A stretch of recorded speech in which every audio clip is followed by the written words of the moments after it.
Di era kehidupan digital yang keras, serangan politik tidak lagi cuma datang dari mimbar atau ruang debat. Seringkali hantaman itu muncul dari balik tirai, dalam wujud akun anonim, mengusung tagar seragam provokatif, dan umpan emosi yang memang sengaja dirancang. Akibatnya, akal sehat warganet pun seperti diaduk-aduk. Belakangan ini misalnya, pasca banjir bandang dan longsor, target utama di media sosial adalah Prabowo Subianto dalam wujud pemerintahan atau negara. Pertanyaannya bukan lagi kenapa Prabowo diserang, tapi bagaimana metode serangan itu bergulir.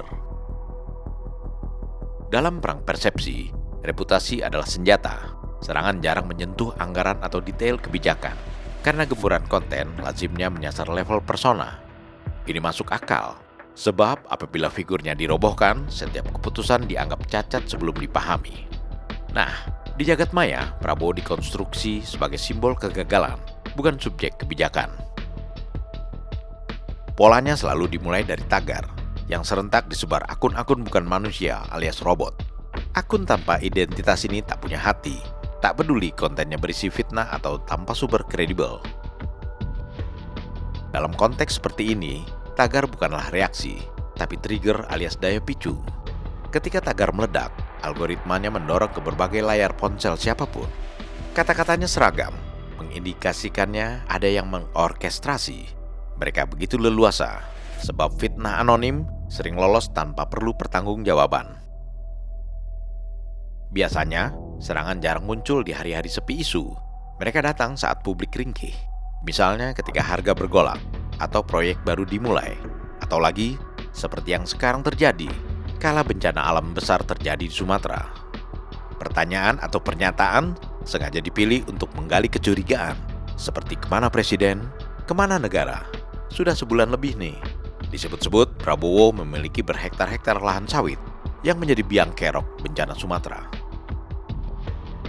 Gerilya mereka memanfaatkan informasi resmi yang penyebarannya butuh waktu. Narasi yang memang sudah direncanakan membuat kecepatan mengalahkan validitas.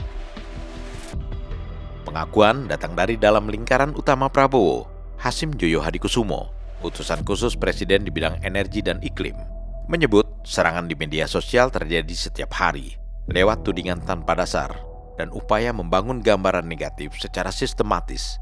Ini operasi besar, membentuk persepsi, bukan kritik yang sehat. Sosial media tiap hari itu mengandung fitnah. Katanya Prabowo punya ratusan ribu hektar lahan sawit di Sumatera. Tolong kawan-kawan dari Gekira dan Gerindra, tolong sebarkan kebenaran. Tidak benar, Pak Prabowo tidak punya 1 hektar pun lahan sawit dimanapun di Indonesia, tidak punya. Tapi Pak Eforus, ini fitnah. Tiap hari di sosial media fitnah terus. Ya, seolah-olah pemerintah bertanggung jawab atas bencana alam. Ya, so ini ada indikasi, ada gerakan masif untuk menjelekkan pemerintah. Siapa di belakang itu? Ya, kita sudah tahu. Yang menyebarkan fitnah di sosial media ada orang-orang yang bertanggung jawab atas korupsi di Indonesia, di bumi ini, termasuk mafia minyak, termasuk mafia sawit, termasuk orang-orang yang menebang hutan, tanam 3,7 juta hektar kebun sawit ilegal. Itu adalah sudah dikuasai lagi oleh negara. 3,7 juta hektar kebun sawit ilegal. Dan saya baru dengar bahwa akan tambah lagi 300.000 hektar kebun sawit ilegal yang akan dikuasai. Tentu orang-orang yang memiliki kebun-kebun sawit ilegal merasa dirugikan. Mereka banyak uang. Ada indikasi mereka yang biayai sosial media bot-bot yang sekarang menghantam dan mengkritik pemerintah. Di samping itu ada tambang-tambang ilegal yang sekarang sudah mulai dikuasai kembali oleh pemerintah.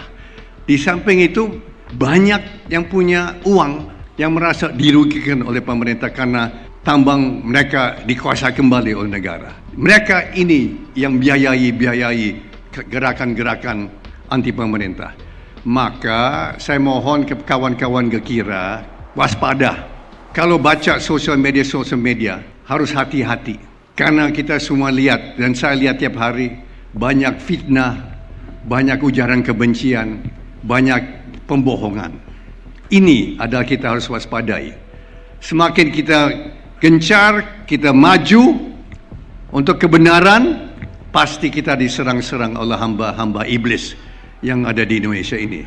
Hamba iblis berkaki dua, bukan roh-roh gelap. Ini manusia, bukan roh gelap. Tapi mereka aktif untuk hantam kita. Hasyim tak keliru. Hal-hal seperti itu memang bukan viral yang natural atau acak, tapi buah dari strategi yang memanfaatkan kelemahan ekologi digital. Ketika momentum baru habis, isu lama dihidupkan ulang. Isu yang sudah terjawab, diklarifikasi atau terbukti salah, diputar kembali tanpa konteks. Narasi tak perlu benar, yang penting cukup diulang-ulang. Inti strateginya adalah menang sebelum dibuktikan, menangkan ruang komentar, menangkan tagar, lalu menangkan persepsi. Dalam kontestasi ini, fakta datang kedua. Perang ini bukan soal argumen, tapi kendali emosi publik. Serangan di medsos terhadap Prabowo memiliki pola, terstruktur, berulang, berbasis momentum, dan menyasar psikologi massa.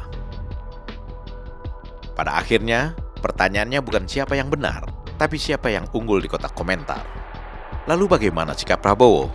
Gus Dur benar, Prabowo adalah orang yang ikhlas. Apapun fitnahnya, ledekannya, demi rakyat, ia maju terus, bahkan siap mati. Negara itu ibarat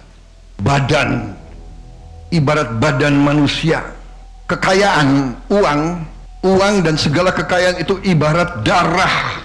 Kalau badan manusia tiap hari bocor sekian cc, di ujungnya badan itu kolaps, mati. Negara sama. Di ujungnya kekayaan kita bocor, dirampok, dicuri, laporan palsu, under invoicing, pejabat disogok, nyelundup keluar, nyelundup ke dalam. Gimana negara bisa bertahan? Ini yang dikehendaki oleh beberapa kekuatan. Kalau saya bicara kekuatan asing, saya diketawain. Saya tidak peduli. Saya dipilih, saya dilantik oleh rakyat Indonesia. Saya akan mati untuk rakyat Indonesia. Bagi saya, mati untuk rakyat, kehormatan bagi saya.